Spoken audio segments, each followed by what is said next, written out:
Queremos cumprimentar os alunos da Escola Técnica Rema. Nosso nome é Caramuru Afonso Francisco e nós vamos ministrar aulas de legislação imobiliária para os senhores. E nesta aula introdutória, nós vamos ver o que é a legislação imobiliária e quais são os pontos básicos, os princípios basilares do direito. Essa disciplina chama-se legislação imobiliária porque ela cuida das leis que tratam a respeito dos negócios e dos bens que envolvem imóveis. Daí o nome legislação, que é o conjunto de leis, e todo corretor de imóveis deve entender e saber quais as leis que regulam toda a matéria relativa a bens imóveis. Quando nós falamos em legislação, falamos em lei, nós falamos em direito. O que é o direito? O direito é a disciplina da convivência humana. Os homens, eles vivem em sociedade. E para poder viver em sociedade, vivem com outras pessoas. Por isso, a vida em sociedade envolve a convivência, que é a vivência com outras pessoas. E esta convivência, ela tem de ser regrada, ela tem de ser regulada, para que seja possível a convivência pacífica entre os seres humanos. E a disciplina, a ciência que regula esta convivência é chamada de direito. O direito é a disciplina da convivência humana. Onde existe vida em sociedade, existe o direito. E o direito, ele se expressa de várias formas. O direito, ele nasce na sociedade e ele se expressa de várias maneiras. Uma das maneiras em que o direito se expressa é através da lei. A lei. E no nosso sistema, que é herdado lá de Roma, lá da civilização romana, a lei é a base, é a principal forma de expressão do direito. Nem todo país é assim. Em alguns países, por exemplo, como os Estados Unidos, a Inglaterra, a base do direito são os costumes. É o que nós chamamos da common law. São os costumes, as tradições, que muitas vezes não estão disciplinadas em lei, que são a base do sistema jurídico destes países oriundos da Inglaterra. Mas os países oriundos ali da Europa continental, entre eles Portugal, de onde vem o nosso sistema, tem a lei como a principal base do direito. A principal forma de expressão desta disciplina da convivência humana é a lei. Mas lembrando sempre que o direito não é apenas a lei. Além da lei, nós temos os costumes, nós temos o ensinamento dos grandes estudiosos do direito, que nós chamamos de doutrina. Mas a base do nosso sistema é a lei. E a lei, a legislação, que é o conjunto destas leis, tem como base a Constituição. A Constituição é a lei maior, é a lei principal, é aquela que traz os princípios e sobre a qual se constroem as outras leis. A Constituição é a lei maior. A nossa Constituição atual é de 1988. O direito, ele é dividido em dois blocos principais. A chamada suprema divisão do direito. É o direito público e o direito privado. O direito público, ele regula o relacionamento do cidadão, das pessoas, com o Estado, com o governo. É a parte do direito que cuida das relações entre a administração e o cidadão comum. E nós temos o direito privado. O direito privado é aquele que cuida das relações entre as pessoas, das relações entre os cidadãos. Então nós temos o direito público e o direito privado. No direito privado, a principal lei é o chamado Código Civil. O Código Civil é uma lei que traz os princípios gerais, as regras gerais do relacionamento entre as pessoas. Por isso o nome dele, Código Civil, porque envolve os cidadãos, as relações entre os cidadãos. O Código Civil trata dos episódios, dos fatos que geram a vida de cada um de nós, o dia a dia da nossa vida.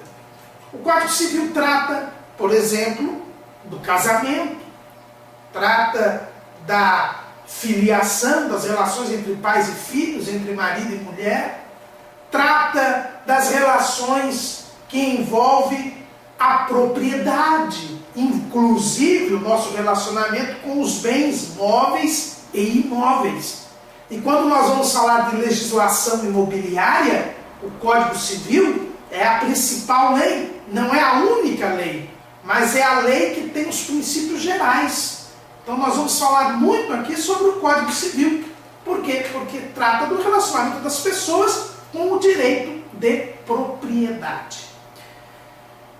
Além do Código Civil, uma lei muito importante que nós temos também, não só para o direito privado, não só para a legislação imobiliária, mas para todos os campos do direito, é a chamada Lei de Introdução às Normas do Direito Brasileiro, também conhecida como Lei de Introdução ao Código Civil. Aliás, esse nome ele era dado porque esta lei foi instituída antes do Código Civil para trazer uma introdução ao Código Civil, que foi o primeiro grande código que nós tivemos em nosso direito em 1916. Então, em 1916, quando veio o nosso primeiro Código Civil, hoje o nosso Código Civil é de 2002, foi criada uma introdução ao Código Civil para estabelecer as próprias regras de quando entram em vigor as leis,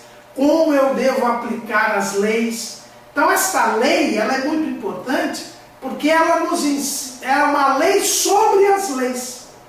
Então esta lei de introdução às normas do direito brasileiro, ela estabelece como valem as leis, quando que uma lei vale, quanto tempo ela vale, quando uma lei deixa de valer. Daí porque a sua importância, como vocês veem aqui na apostila.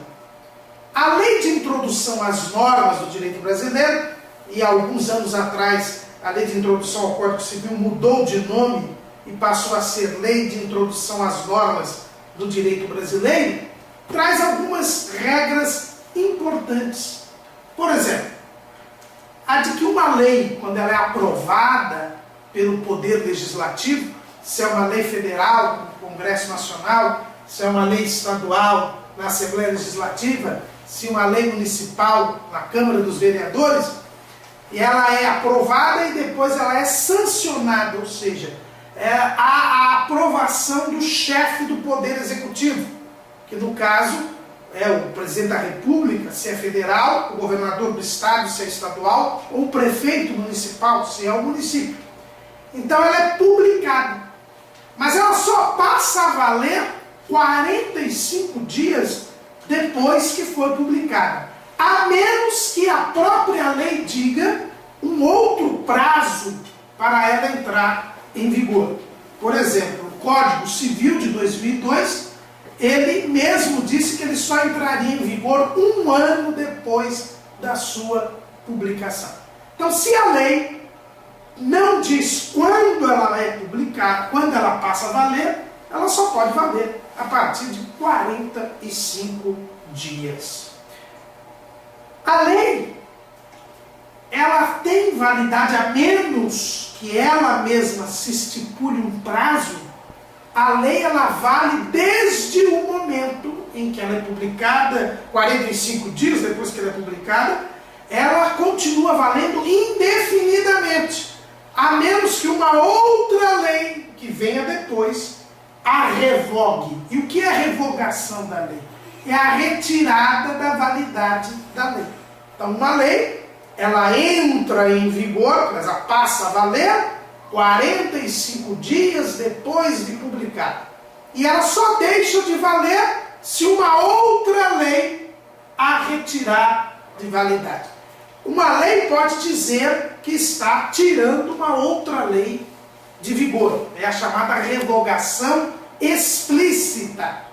Uma nova lei diz: a lei número tal deixa de valer a partir desta data. Então, uma lei revoga a outra. Ou então, quando uma lei regula uma mesma matéria de uma forma incompatível com uma lei que já existia antes. Por exemplo, havia uma lei no Brasil que proibia o divórcio. Aí veio uma outra lei permitindo o divórcio. Olha, esta lei que permitiu o divórcio era incompatível, era contrária à lei anterior.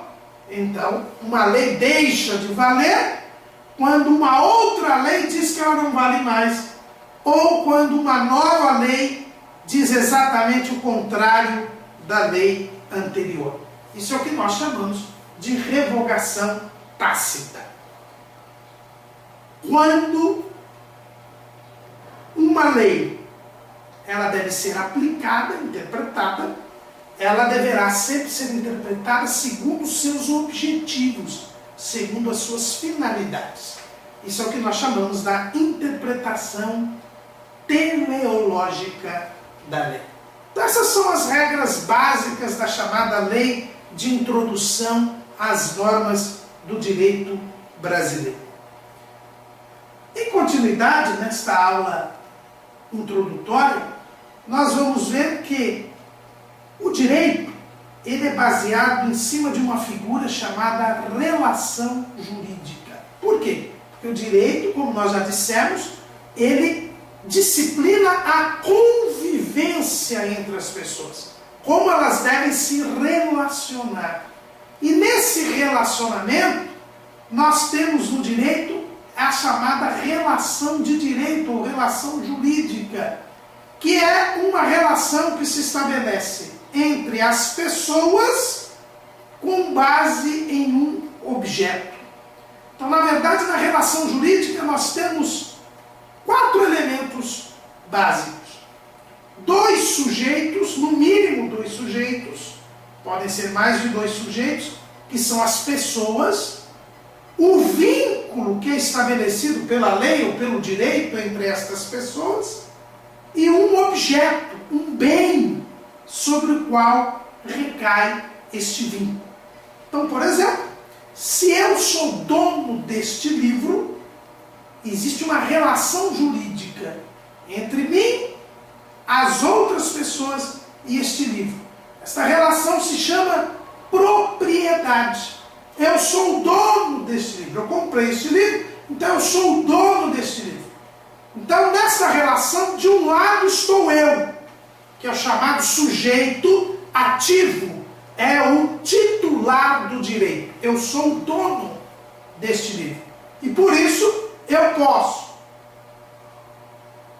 vender esse livro, eu posso usar esse livro, eu posso emprestar esse livro, eu posso jogar esse livro fora, porque eu sou o dono, eu tenho direito sobre esse livro. Eu sou o sujeito ativo. Do outro lado estão todas as pessoas, o chamado sujeito passivo. Quando há o direito de propriedade, no direito de propriedade, normalmente esses direitos chamados direitos reais, que são os direitos que nós temos sobre as coisas, do outro lado nós sempre temos toda a sociedade, porque todos são obrigados a respeitar a minha propriedade. Ninguém pode pegar este livro sem a minha autorização. Todos são obrigados a respeitar o meu uso do livro. Por quê? Porque eles são um sujeito passivo. Então eu tenho um sujeito ativo, que é quem tem o direito. O sujeito passivo é aquele que é obrigado a respeitar o meu direito, a cumprir uma obrigação. É aquele que tem o dever. O vínculo que nós temos entre nós dois é o próprio direito de propriedade. Então, o direito, as regras que me vinculam, que dizem o que eu posso fazer com o livro e que dizem o que as pessoas não podem fazer com ele. E, por fim, nós temos o objeto deste direito, que é o livro. Então, nós temos os bens. Então, o Código Civil, ele começa indicando estes elementos da relação jurídica.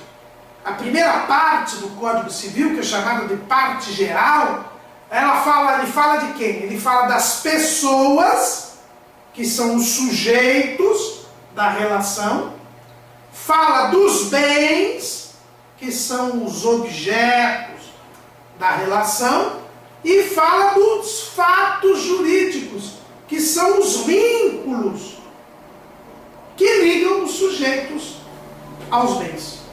Então, daí porque o Código Civil, ele começa falando das pessoas, depois ele fala dos bens, e depois ele fala dos fatos jurídicos. Então ele fala do sujeito, do objeto e do vínculo. Quem são os sujeitos do direito? Quem são as pessoas? Se nós abrirmos o Código Civil, lá no seu artigo 1º, ele diz assim: toda pessoa é capaz de direitos e deveres na ordem civil. Então, o sujeito é pessoa. Toda pessoa é sujeito. E quem são as pessoas? Existem dois tipos de pessoas.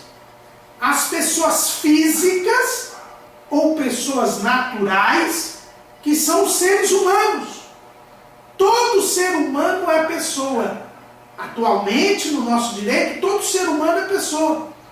Antigamente, quando havia escravidão, os escravos não eram considerados pessoas. Eles eram considerados coisas.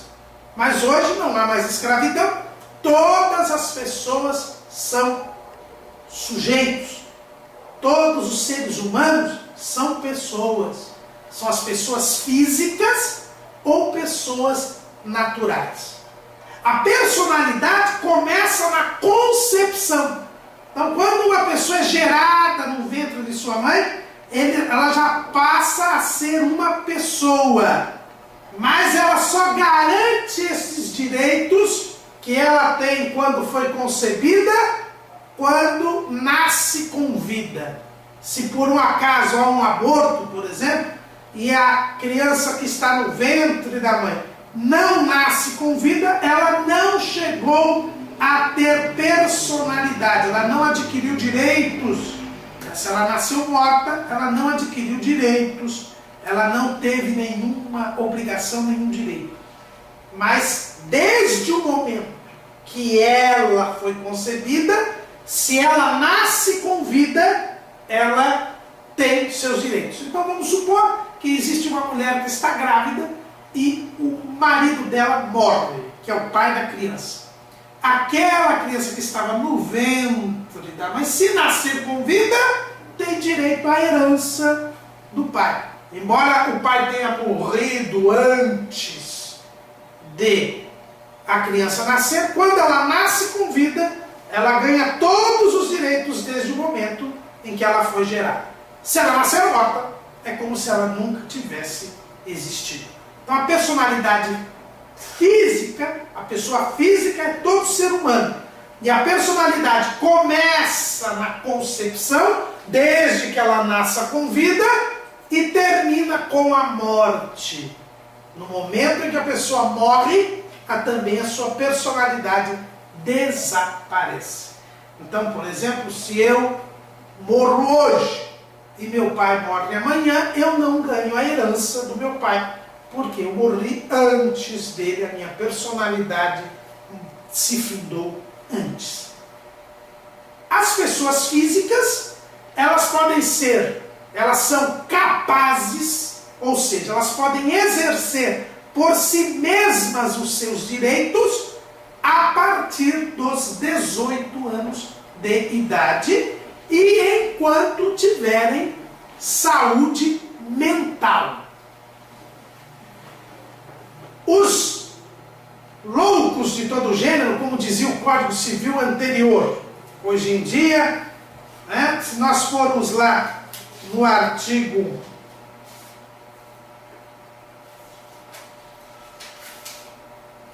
3º do Código Civil, diz que são absolutamente incapazes de exercer pessoalmente os atos da vida civil os menores de 16 anos, os que por enfermidade ou deficiência mental não tiverem o necessário discernimento para a prática desses atos, os que mesmo por causa transitória não puderem exprimir sua vontade. Então todas as pessoas, assim que nascem com vida, são titulares de direitos, são pessoas, podem ter direitos, mas elas só podem exercer esses direitos a partir dos 16 anos, se tiverem saúde mental e se estiverem conscientes. Vamos supor uma pessoa que entra em estado de coma e esteja ali com aparelhos e não possa falar, ela não pode exercer os seus direitos. Embora ela tenha mais de 16 anos, por causa daquela situação, naquele momento ela não pode comprar e vender. Então não tem, por exemplo, um corretor de imóveis não vai poder intermediar o negócio de uma pessoa que está em coma induzido no hospital e ir lá e colocar o dedão da pessoa lá numa procuração, por exemplo. Não pode. Porque se ela está naquele estado, ela não pode exercer os seus direitos. É isso que quer dizer uma pessoa capaz ou incapaz. A pessoa, ela pode ter direitos, mas para exercer o seu direito, ela precisa ser capaz. E são absolutamente incapazes, ou seja, nunca podem exercer os seus direitos. Os menores de 16 anos, aqueles que tiverem problemas mentais, deficiências mentais, que não tenham condições para exercer esta função, e aqueles que estão por uma questão de saúde temporariamente inconscientes. Estas pessoas que são doentes mentais, ou estas pessoas que estão temporariamente inconscientes, elas precisam ser declaradas assim por um juiz. É o que nós chamamos da interdição. Então, só com uma declaração do juiz é que elas vão ficar impedidas de exercer os seus direitos. E aí, quem exerce o direito por estas pessoas? São os seus representantes legais. No caso dos menores de 16 anos, os seus pais. E se não tiverem pais, os chamados tutores, que são aqueles nomeados por um juiz para fazer o papel de pais. E se as pessoas estão com problemas mentais ou com problema de saúde que lhes impede a consciência, esses representantes são chamados de curadores. Quando a pessoa faz 16 anos, ela se torna relativamente incapaz. É o artigo 4º do Código Civil. São incapazes relativamente a certos atos ou a maneira de os exercer, os maiores de 16 e menores de 18 anos. Os ébrios habituais, os viciados em tóxicos e os que por deficiência mental têm um discernimento reduzido. Os excepcionais, sem desenvolvimento mental completo, e os pródigos. O que quer dizer o relativamente incapaz? O relativamente incapaz, ele pode exercer os seus atos desde que tenha alguém com ele juntamente. Esse é o primeiro tipo. Então, por exemplo, quem tem mais de 16 e menos de 18 anos, ele pode comprar um imóvel ou vender um imóvel? Pode, desde que junto com ele esteja o seu representante.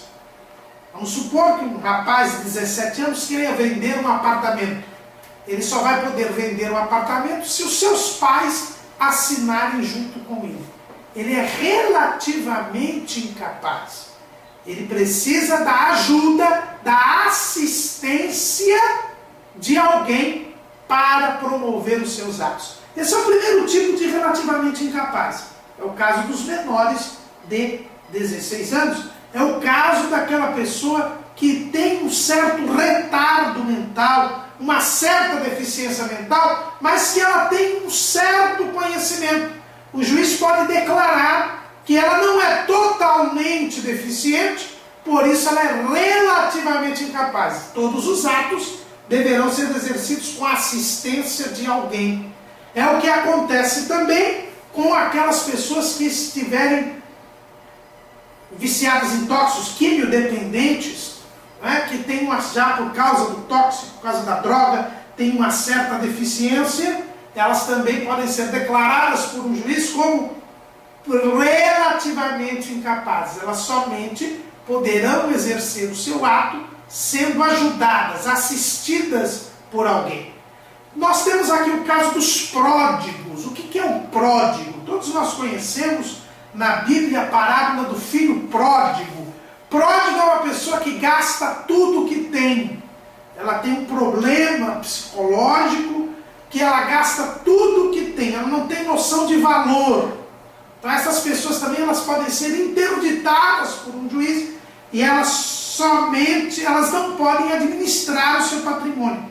Toda compra e venda tem de ser assistida por alguém. Essas são as pessoas físicas. O relativamente incapaz, no caso menor de 16 anos, de 18 anos, maior de 16, menor de 18, ele pode ser emancipado. O que quer dizer isso? Por uma escritura pública, os pais dão a emancipação para ele, e por isso ele se torna capaz.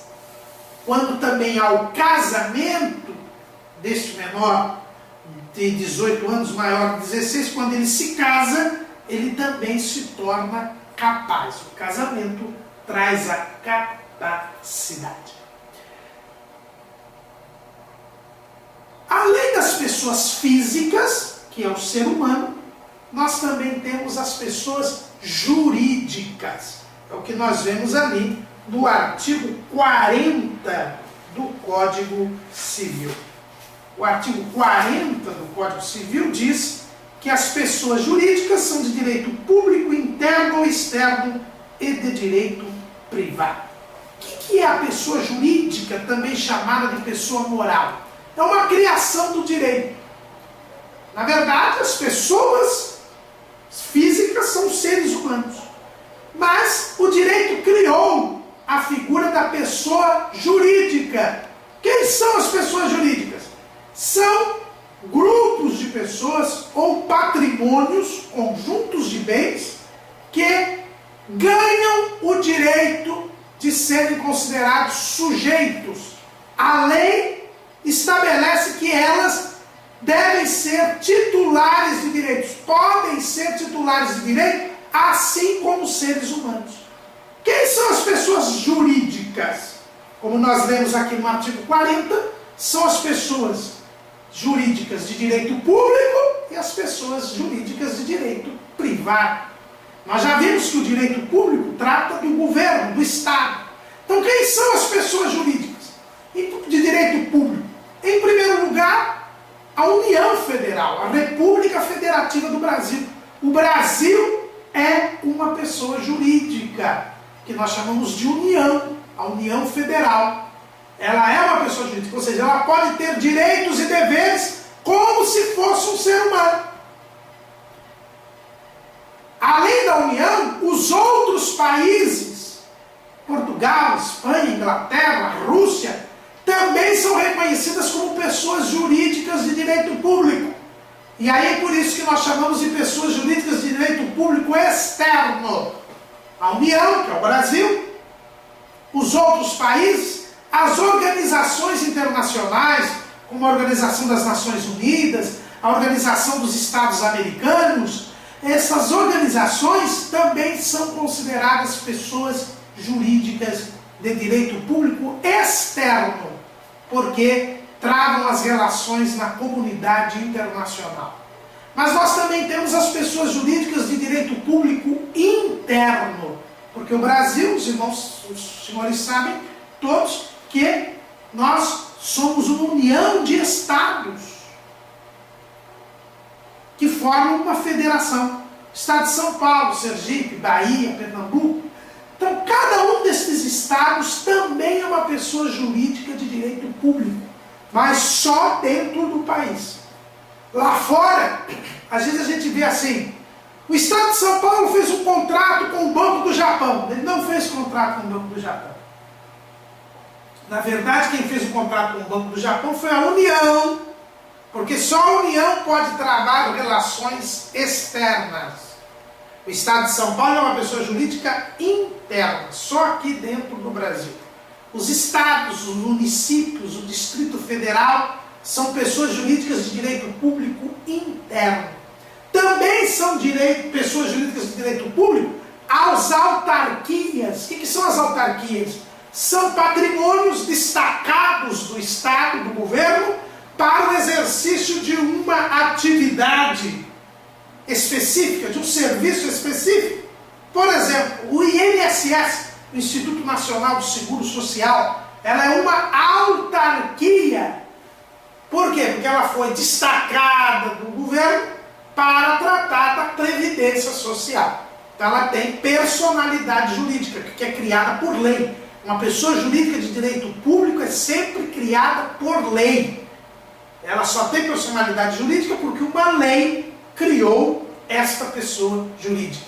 Também são autarquias os conselhos profissionais, como, por exemplo, o Conselho Regional dos Corretores de Imóveis, o CRES, ou o Conselho Federal dos Corretores de Imóveis, o CONFES.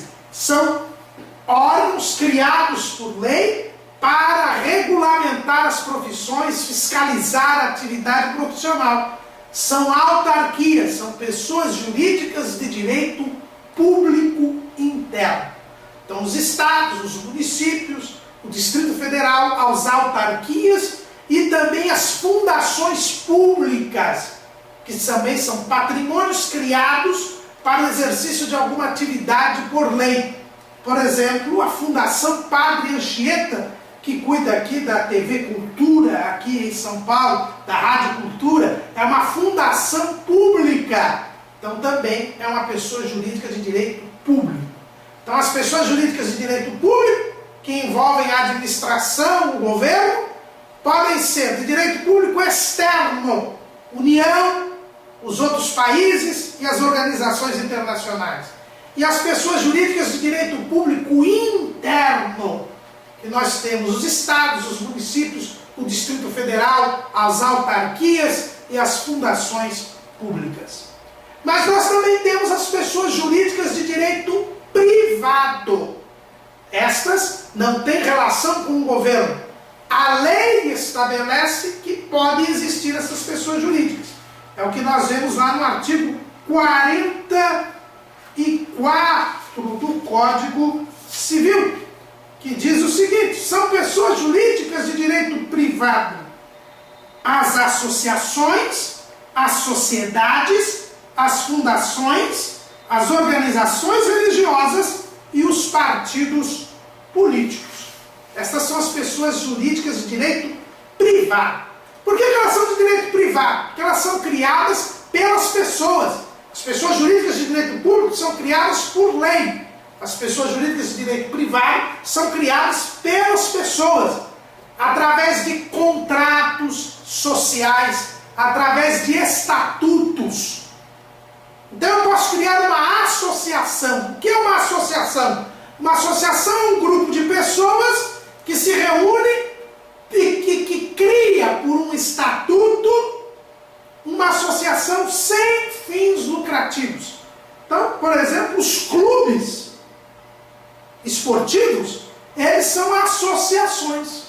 Algumas pessoas reuniram e criaram aquele clube para o exercício de uma atividade esportiva, para lazer, para diversão, para ajudar os pobres de uma determinada localidade, uma associação para beneficiar e buscar benefícios para o bairro, as associações amigos de bairro. A associação, ela não tem finalidade lucrativa, ela não exerce nenhuma atividade econômica. É um grupo de pessoas que faz um estatuto para promover algum interesse daquele grupo, sem finalidade de lucro. A associação, ou qualquer pessoa jurídica de direito privado, ela só surge quando este estatuto ele é registrado no cartório competente. No caso da associação, é o cartório do registro civil das pessoas jurídicas. Então eu faço um estatuto, eu crio uma associação, por exemplo, um clube esportivo, aquelas pessoas assinam uma ata de fundação, fazem um estatuto e levam e registram este estatuto no cartório. Depois vão até ao Ministério da Fazenda e tiram o famoso CNPJ, que é o Cadastro Nacional das Pessoas Jurídicas.